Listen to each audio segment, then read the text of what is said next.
Politics in the room. Politics in the room. We're not ready for dramas. Côte d'Ivoire, a nation long seen as a pillar of stability in West Africa, is now facing one of its most serious political crises in over a decade. What began as whispers of dissent in hushed circles has evolved into a thunderous cry for change. The streets of Abidjan and other major cities have erupted in protest, but this time it's not just the youth, the civil society, or the political opposition that is rising up. This time it includes men in uniform, soldiers who have sworn to defend the country, now standing in defiance of the very system they once served. Before we go deeper, remember to like this video so YouTube can recommend it to more people across Africa and the world. The spark that ignited this firestorm was the arrest of several key members of the opposition, accused of orchestrating a large-scale protest on August 2nd. This protest shook the district of Yopougon, resulting in the burning of a public bus and a police vehicle. The government immediately pointed fingers at opposition leaders, labeling them as instigators of chaos and disorder.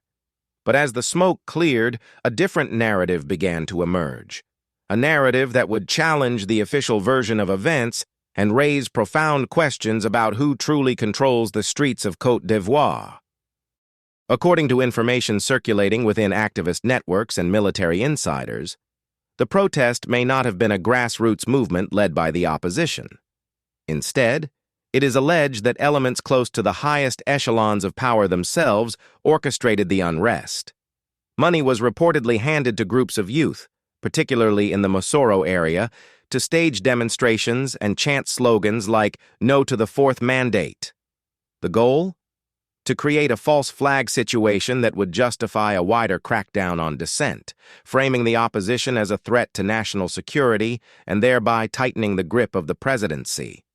But if that was the plan, it has backfired spectacularly. For the first time since President Alassane Ouattara announced his intention to run for a fourth term, sections of the military have publicly voiced their opposition. Uniformed men, carrying arms and battle-hardened from years of serving the state, are now siding with the people. These aren't just whispers in the barracks. These are bold, visible alliances formed in the open streets of Abobo, Yopougon, Bouaké, and even in military camps across the interior regions of the country. This is unprecedented. Not since the post-electoral crisis of 2010, which claimed thousands of lives and nearly tore the country apart, has the nation witnessed such a stark division between the presidency and its military forces. The slogans echo through the streets like war drums. "No to the fourth term." "The army stands with the people." "Ouattara must go." Young men and women, many of whom were children during the last crisis, are now marching for a future they refuse to let slip into autocracy. The intensity of the protests has escalated rapidly. Barricades made of tires and wood are being erected. Fires blaze in the streets. Security forces attempt to push back, but each time they do, they face a crowd more resolute than before. Reports from the ground describe spontaneous chants, emotional speeches, and an overwhelming desire for dignity and constitutional respect. The protesters demand a country where no man is above the law, where no leader is allowed to manipulate the Constitution for personal power.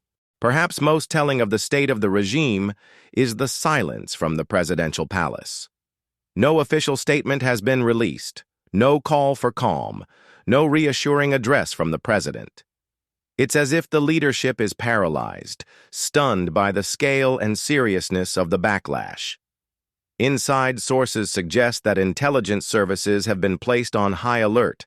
Several high-ranking officers have been urgently summoned to the presidency in a desperate bid to identify the rebellious factions within the army, to prevent the possible contagion of insubordination from spreading. But the truth may be that the turning point has already passed. What is unfolding now is not simply a protest, it is a rupture between the people and a government they no longer recognize, a rupture within the military itself, a rupture between the state and its constitutional integrity. If these allegations prove true, that the government sought to provoke violence in order to clamp down on opposition, it will mark a grave betrayal of public trust. But even if they are not, the very perception of such a tactic is enough to erode legitimacy beyond repair. No democratic nation can function when its citizens believe that the state manipulates unrest for political gain. The gravity of the situation cannot be overstated. Côte d'Ivoire, one of West Africa's largest economies and a regional hub, is now walking a political tightrope. Any misstep could result in devastating consequences, not just for Ivorians, but for the stability of the entire region. The 2010 crisis is still fresh in the minds of many. No one wants a repeat. But history, if ignored, has a tendency to circle back. The presence of the military in this current uprising adds a layer of unpredictability. Historically, when armies take sides in civil protests, it often signals an irreversible shift in the political landscape. Whether this becomes a peaceful transition of power, a prolonged standoff, or a violent confrontation will depend on what steps are taken in the coming days.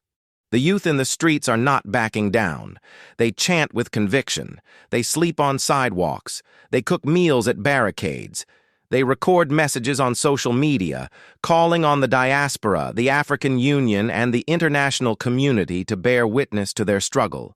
They speak of a dream, an Ivorian dream, of a nation governed by law, not by fear, of a nation where a president knows when to step down and let the people choose again. The cries of the protesters are now being echoed inside military barracks. For many officers and soldiers, the question is no longer just political, it is moral. Can they continue to serve a system that has lost the confidence of the people? Can they raise their weapons against civilians whose only crime is demanding respect for the Constitution? These are questions that shake the foundations of any military institution. Discipline is essential, but so is conscience. And when those two forces come into conflict, the result can reshape the fate of nations. All of this is unfolding in the absence of leadership at the highest level. As the streets burn and soldiers defect, President Ouattara has remained unusually silent. This silence has created a vacuum, one that is now being filled with anger, fear, and revolutionary fervor. If the president believes he can weather this storm without dialogue, without humility, and without accountability, he may be underestimating the very forces that helped bring him to power. The Ivorian people are not the same as they were in 2010. They are more connected, more informed, and more determined. In the coming days, the world will be watching Côte d'Ivoire. Will the government continue down the path of repression and secrecy, or will it open a dialogue and respect the will of its citizens? There is still time for peace, but that window is narrowing. To those in power, the message is simple. Listen to your people. Respect your constitution. Step back before it's too late. To the youth in the streets, to the soldiers torn between loyalty and conscience, and to every citizen raising their voice, know that your courage is being seen and heard beyond borders. This is not just about one man or one mandate. This is about the future of Côte d'Ivoire. The countdown has begun. Whether it leads to renewal or ruin depends on what comes next. Thank you for watching this report on Voice of Africa. If you found this important, share it, comment your thoughts, and most importantly, subscribe and hit the notification bell so you never miss any critical update. Let's keep the conversation going and stand united in our call for truth, justice, and African sovereignty.